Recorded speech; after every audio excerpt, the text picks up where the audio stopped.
Hi, welcome back to How to Not Suck at Fighting. So today I want to talk about why we suck at fighting. And I'm going to start with a story that may seem unrelated.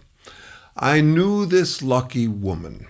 She was born beautiful, and in her youth, she talked like beauty was easy. When she talked about people who wore makeup, she did so with disdain. Why would you wear makeup? You want to go with your original face. And she didn't have to diet at all. She could eat anything. Her metabolism just digested it, and she kept her figure, and she was gorgeous. As with all of us, she eventually started to age. And her first impulse was to really do something about it. She was suddenly shocked by the challenges that we face in midlife.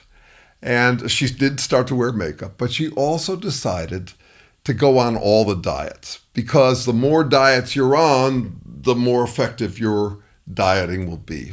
That's what she thought. And so she applied all of the diets, but selectively. She would eat whatever she wanted because that was her habit. And she always had a diet that justified eating it. Whatever it was, there's always a diet that says that's something you should eat. So she was on keto, but she was also on the anti-carb diet. And when she was on keto, she'd eat all the meat she wanted. And when she wanted to eat something that was carbs, she would simply switch over to the other diet. So she applied the diet selectively. Didn't work, and eventually she figured out that she had to stop being an omnivore and eat more selectively. And it was somewhat effective. Okay, why do I bring up that story? We just came through a time in the United States when people were very civilized with each other, and you could just talk to anyone. You could be honest with them, you could be kind with them, you could be harsh with them, you could be whatever, and you felt okay. You didn't have to worry about whether you were going to get yourself in some kind of big trouble. And now, like midlife for our country, we are now dealing with a difficult situation where we can't really employ all of the moral rules. But we act like moral omnivores. We act like we can stand up for all of the moral principles, and then we apply them selectively, just like she did with her diets. We say don't interrupt when we don't want to be interrupted, and then a minute later we interrupt and say, well, but it's for a good reason, and pull out some other moralizing reason why it's okay for us to do that. We are moral omnivores. And it gets us into trouble, and here's why. Those of us who were liberal and adopted all of the diets, all of the moral diets, are now up against some people who have found it easy to outdo us on those grounds. These are moral omnivores who will shame you for anything. And they won't walk their talk. They'll simply pull out whatever moral principle serves them in the moment. They do it better than you do it.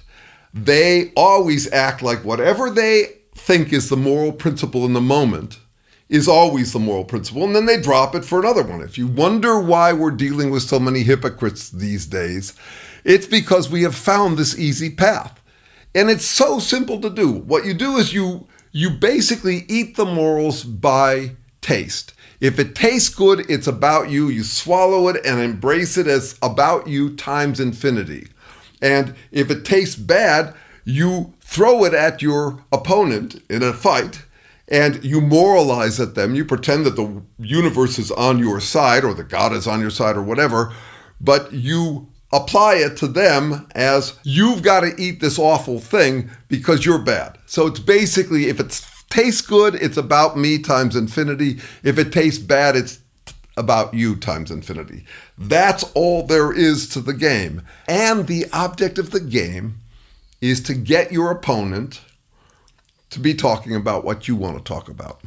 Doesn't matter what it is, but you win the game of fighting by simply making the other person respond as if the burden of proof is always on them. So this is how people play this game now.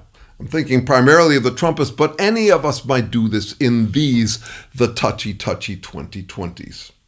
So people are flinging sour moralizing at each other. You know, you should be this way. No, I shouldn't. You should be this way.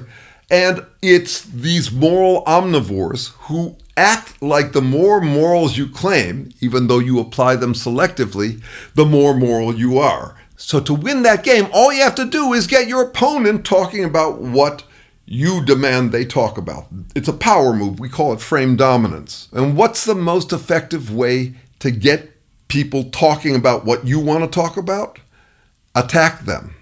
And then they'll try to defend themselves. So you moralize at the opponent, and then the opponent is just compelled to defend themselves, and then you can dismiss it as defensive. How do we do this? I'll give you an example. Take the word hate. Sounds bad. As a meal, it sounds unpleasant. If someone says, you're hateful, then you are likely to feel like you need to go and defend yourself. And they get to say that you're being defensive. Okay, what is hate, really? Well, people like to talk like love is a good thing and hate is a bad thing, and I want to say that's ridiculous. Love is a preference, a really strong preference, and preferences are always relative. The more you like one thing, the less you like other things. The more you like one thing, the more you hate its opposite. If you love justice, you hate injustice. If you love your children, you'd hate to have something happen to them. But we bandy this word around like you should never hate and you should always love, and someone can then attack you for being unloving or for being hateful. And that's a way to win the game. That's the way to win the fight, the frame dominance fight. You may think they mean it. They don't have to mean it. It's simply, if it tastes good, it's about me, and if it tastes bad, it's about you. I'm loving, you're hateful. I get this from Trumpists, which is amusing, right? Because Trump is very proud of his hatred of his enemies. He says so. And yet his supporters will often talk like they're the loving ones. And yeah, they are loving. They love the things they love. And they hate the things they hate. You love the things you love, and you hate the things you hate. If you love justice, you hate injustice. So the first step towards getting better at fighting is to start to unpack these loaded, load-bearing, loosely defined last words. Love is loaded. Sounds positive. I don't think it always is positive. Hate is loaded. It sounds bad, negative, pejorative. I don't think it's always bad. How could it be? If love is a preference, then it's always relative. So the first step is become a moral dieter. That is, you have to prioritize. You cannot claim all of the priorities all at once. You need to know what your top priorities are in any fight. Otherwise, they will lead you by the nose into any fight they want to have with you, not because they care about it, but because they win when they lead you around by the nose. That's the game that many fighters are playing these days.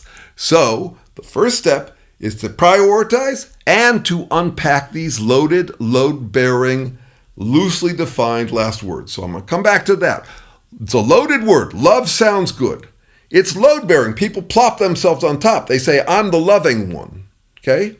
It's loosely defined because it'd be a problem if you defined it. What if you found out that love means a certain thing and you're not exceptionally loving? So we don't want to define these words. We want to use them as weapons. That's what we mean by weaponizing. To weaponize the word love is to use it as though it's an always good thing and that some people are strictly loving and other people are hateful. So you've got to do those two things. And we're going to be spending some time on that because it's really important, and it's crazy how bad we are at unpacking these loaded, load-bearing, loosely defined last words. Why are they last words? Because once you say that someone is being hateful, that's you claiming that the universe is on your side, and therefore you should win the debate. It's a last word, as is calling someone hateful. So we want to get clearer on that stuff. And if we do, and if we start to prioritize, rather than being led around by the nose by these loaded, load-bearing, loosely defined last words, then you'll be a better fighter. We'll start there. Hey, if you're getting something out of these videos, please like, subscribe, share, and comment. I also offer strategic coaching for dealing with a narcissist, bully, or gaslighter. I've helped all kinds, executives, entrepreneurs, partners, parents, all working to get their freedom back from someone crowding them out. It's short-term, sliding scale, flexible hours, and the first half hour is free. Email me if you're curious.